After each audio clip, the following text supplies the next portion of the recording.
first grade, we are going to do an author study. We are going to be reading books by Henkes. He does a lot of these little mouse stories, and this book is called A Weekend with Wendell. On Friday afternoon, Wendell's parents dropped him off at Sophie's house. "Wendell's going to spend the weekend with us," said Sophie's mother, while his parents visit relatives out of town. "Oh boy," said Wendell. Sophie didn't say anything. After a snack, Sophie helped Wendell carry his sleeping bag and suitcase upstairs. "Well, what are we going to do now?" asked Wendell. "Do you have any toys?" Sophie pointed to her toy chest. "Is that all you've got?" said Wendell. "I've got 1,000,000 times more than that. What else is there to do around here?" "We could play house," said Sophie. "Only if I can make the rules," said Wendell. So they played house, and Wendell made the rules. He was the father, the mother, and the 5 children. Sophie was the dog. Then they played hospital. Wendell was the doctor, the nurse, and the patient. Sophie was the desk clerk. You think Sophie's having fun? I don't think so. When they pretended they worked in a bakery, Wendell was the baker, and Sophie was a sweet roll. "Isn't this fun?" said Wendell. Sophie didn't say anything.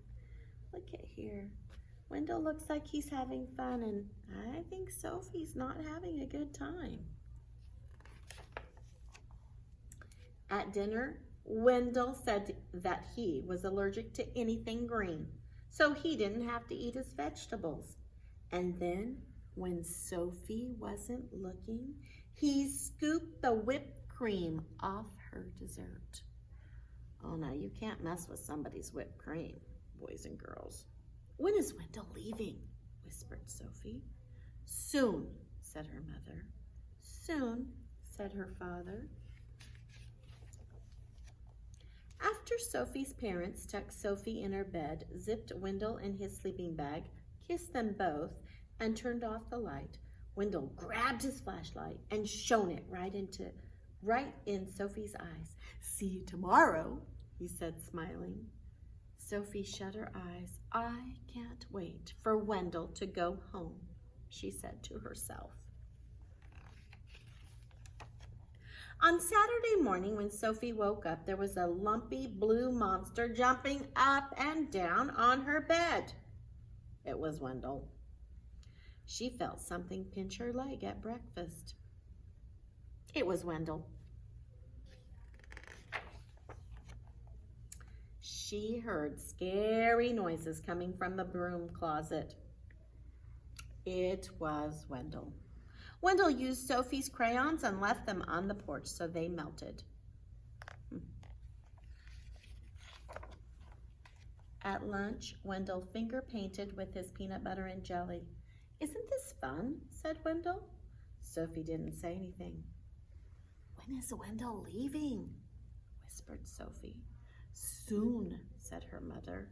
"Soon," said her father. Oh my goodness, look at the mess he made. Not a very good guest, is he? At bedtime, when Sophie put her head on her pillow, she heard something crunch. It was a note from Wendell. It said, "See you tomorrow." Sophie shut her eyes. "I can't wait for Wendell to go home," she said to herself. Oh, look it. He made himself into like he's got fangs. He looks kind of mean, huh? Before Wendell's parents picked him up on Sunday morning, he tried to make a long-distance call.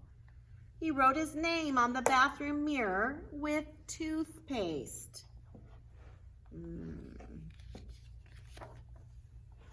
And he gave Sophie a new hairdo with shaving cream. "Want to go outside to help me wash this off?" asked Sophie. "We could play firefighter." "Oh boy," said Wendell. So they played firefighter, and Sophie made the rules. She was the fire chief. Wendell was the burning building. Isn't this fun? Said Sophie. Wendell didn't say anything. Look, they're there playing. Sophie is spraying Wendell. Do I get to be the fire chief? Asked Wendell. Maybe, said Sophie.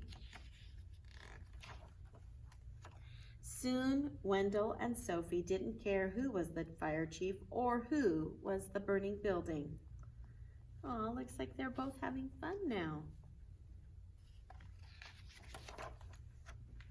Time to go, said Sophie's mother. Time to go, said Sophie's father. Already? Said Wendell. Already? Asked Sophie. Well, when is Wendell coming back? Asked Sophie. Never, said her mother. Never, said her father. Oh, it looks like Sophie's changed her mind about Wendell. That afternoon, when Wendell unpacked his suitcase, he heard something crunch. It was a note from Sophie. It said, I hope I see you soon. Okay, next week, another story.